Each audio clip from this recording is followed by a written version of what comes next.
एक कहानी आपने जरूर सुनी होगी, हाथी और चींटी की।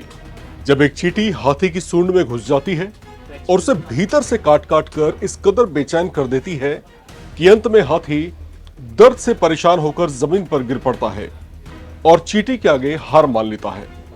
अब इस कहानी में हाथी समझिए अमेरिका को और चींटी समझिए ईरान को।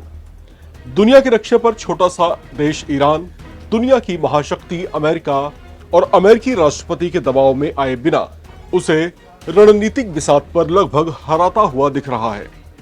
नमस्कार, मैं हूं राम विश्वकर्मा, आप देख रहे हैं राम की रिपोर्ट। डोनाल्ड ट्रंप ने अपने एक इंटरव्यू में ईरान को मिटा देने की कुछ ऐसी बातें कही थी जिससे सुनकर ईरान के सुप्रीम लीडर अली खामनेई का खून खौल उठा था। ट्रंप की बातों को गुस्ताखी बताकर ईरान ने अपनी मिसाइलें अमेरिकी सैन्य ठिकानों को टारगेट करके सेट कर दी थीं। इस बढ़ते तनाव को देखते हुए लगने लगा था कि दोनों देश बहुत जल्द युद्ध में आमने सामने हो सकते हैं। ऐसा भी कहा जा रहा था कि ईरान के साथ युद्ध की ताक में बैठा अमेरिका इसी बहाने उसे दूसरा गाजा बनाने की फिराक में था, लेकिन यह उसकी बहुत बड़ी गलतफहमी साबित हुई। रगों में विद्रोह और मर मिटने की तासीर रखने वाला ईरान मिजाज में जितना गर्म है, उसके अंदाज उससे भी ज्यादा विस्फोटक हैं। अमेरिका के दुश्मनों की लिस्ट में शामिल ईरान गल्फ रीजन में एक बड़ा स्ट्रेटेजिक पॉइंट है जो अमेरिका विरोधी शक्तियों को पावर बूस्टर देता रहा है। ऐसी चर्चाएं रही हैं कि एक गाजा में हमास के लड़ाकों और यमन में हूती विद्रोहियों को हथियार और दूसरी जरूरी मदद पहुंचाता रहा है जिससे वे सक्रिय रहते हैं। गल्फ का ये number 1 anti American country Iran इसी वजह से ऑटोमेटिकली रूस और चीन का करीबी बन गया है। ये बात अब सरेआम साबित भी हो चुकी है क्योंकि ईरान पर परमाणु डील के लिए जो अमेरिका प्रेशर बना रहा था उसे अब रूस और चीन ने भी आंखें दिखा दी हैं और जता दिया है कि अमेरिका ईरान को अकेला समझने की भूल ना करे। लाओस के वियंतियाने में एक प्रेस कॉन्फ्रेंस में रूसी विदेश मंत्री सर्गेई लावरोव ने कहा कि अगर ईरान के सिविल न्यूक्लियर इंस्टॉलेशंस या असैन्य परमाणु प्रतिष्ठानों पर हमला करने की कोई धमकी दी गई तो इसे इंटरनेशनल कम्युनिटी गंभीर उकसावे के तौर पर देखेगा। रूस के विदेश मंत्री सर्गेई लावरोव ने कहा कि ईरान को युद्ध के लिए उकसाने वाले अमेरिका या इंटरनेशनल एटॉमिक एनर्जी एजेंसी के पास ऐसे कोई सबूत नहीं है कि ईरान अपने न्यूक्लियर प्रोग्राम्स का मिलिटराइजेशन या सैन्यीकरण कर रहा है। दरअसल ईरान को लेकर अमेरिका बार बार यह आरोप लगा रहा है कि ईरान खुद को परमाणु शक्ति संपन्न देश बनाने के लिए अपनी परमाणु ताकत को बढ़ा रहा है।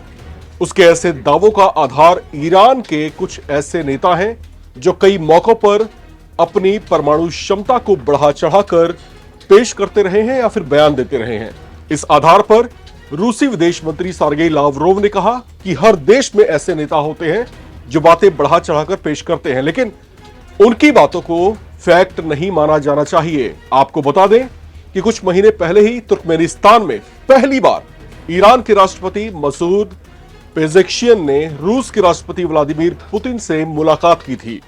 उस दौरान दोनों नेताओं के बीच ड्रोन और अन्य सुरक्षा उपकरणों के लिए $1.7 बिलियन का समझौता भी हुआ था। रूसी राष्ट्रपति पुतिन और ईरान के राष्ट्रपति पेजेश्कियान के बीच मुलाकात उस वक्त हुई थी जब उनसे कुछ दिन पहले ही इजराइल ने ईरान पर अचानक भारी बमबारी कर दी थी, जिसे लेकर ईरान ने आरोप लगाया था कि इजराइल ने ऐसा अमेरिका के इशारे पर ही किया था। हालांकि उस मुलाकात के दौरान भी पुतिन ने खुलकर ईरान का ही समर्थन किया था और इजराइल और उसके समर्थित देशों को चेतावनी भी दी थी कि वे ईरान पर हमला करने की हिमाकत या हिम्मत ना करें, वरना उनका सामना रूस की सेना से हो सकता है। आपको बताते चलें कि ईरान लंबे समय से खुद को न्यूक्लियर पावर कंट्रीज की लिस्ट में शामिल करने की कोशिशों में लगा हुआ है, जिसमें उसे सफलता नहीं मिल पाई है। हालांकि पिछले कुछ महीनों में जिस तरह से इजराइल ने उस पर बम बरसाने शुरू किए थे और हाल ही में अमेरिका के राष्ट्रपति डोनाल्ड ट्रंप ने जिस तरह से एक इंटरव्यू में ईरान पर परमाणु डील करने का प्रेशर बनाया और ना मानने पर उस पर मिसाइलों से हमले की धमकी दी थी, उसे देखते हुए रूस के साथ साथ चीन ने भी उसके एटॉमिक प्रोग्राम्स का समर्थन कर दिया है। चीन का कहना है कि ईरान को पूरा अधिकार है कि वो अपने देश की रक्षा को सुनिश्चित कर पाए। इसके लिए उसका परमाणु संपन्न होना अगर जरूरी है तो चीन उसका समर्थन करेगा। दरअसल ये पूरा विवाद एक सिलसिलेवार क्रम है। अमेरिका लंबे समय से अपने प्रेशर टॉक्स के जरिए ईरान के एटॉमिक प्रोग्राम्स पर रोक लगाने की कोशिशें करता रहा है। वो अब जोर जबरदस्ती पर भी उतारू हुआ। अमेरिकी राष्ट्रपति डोनाल्ड ट्रंप ने ईरान को नए सिरे से धमकी भी दी है कि अगर ईरान परमाणु समझौते को स्वीकार करने से इनकार करता है तो उस पर बमबारी भी की जा सकती है। ट्रंप ने बात अपने एक इंटरव्यू में कही थी। जिस परमाणु समझौते की बात ट्रंप कर रहे हैं वो समझौता ये है कि ईरान अपने एटॉमिक प्रोग्राम्स को पूरी तरह खत्म कर दे।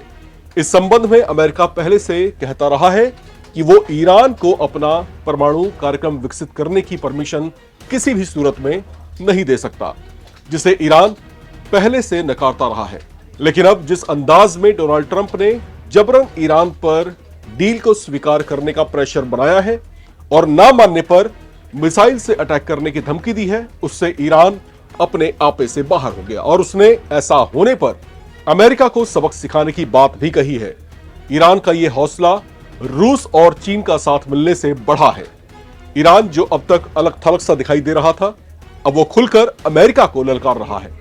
ईरान ने खुलेआम ये चेतावनी दे दी है कि अगर उसके देश पर अमेरिका ने आंखें उठाने की जुर्रत की तो उस पर मिसाइलें दागी जाएंगी, तो उसे उसी के अंदाज में सबक भी सिखाया जाएगा। ईरान ने गल्फ के दूसरे देशों में मौजूद उसके सैन्य ठिकानों को बर्बाद करने की भी चेतावनी दी है। बहरहाल गल्फ में जिस तरीके से अमेरिका और ईरान की तकरार आपस में बढ़ती जा रही है, यह बेहद चिंता का सबब बनता जा रहा है। और खास तौर से अब देखिए यहां पर खेल किस तरह का हो रहा है कि अब तक जो है जिस न्यूक्लियर डील को लेकर के अमेरिका ईरान पर प्रेशर बना रहा था कि वो जो है अपने किसी भी तथाकथित परमाणु प्रोग्राम को स्थगित कर दे, अगर वो कर रहा है तो, वरना अमेरिका उसे बख्शेगा नहीं। यहां तक कि सीधे तौर पर जो है मिसाइलों से अटैक की धमकी भी दे दी गई थी। अब क्योंकि यहां पर राइवलरीज को देखिए, दो दुनिया की महाशक्तियां जो हैं रूस और अमेरिका, इस मुद्दे पर भी आमने सामने आ गई हैं। बशर्ते यहां पर जो है कारण जो बना है वो है ईरान को जो है खुला समर्थन मिल चुका है चीन का और दुनिया की दूसरी महाशक्ति रूस का। रूस की राइवलरी अमेरिका के साथ जग जाहिर है और बहुत लंबे समय से कई मुद्दों पर वो पहले भी आमने सामने आ चुके हैं।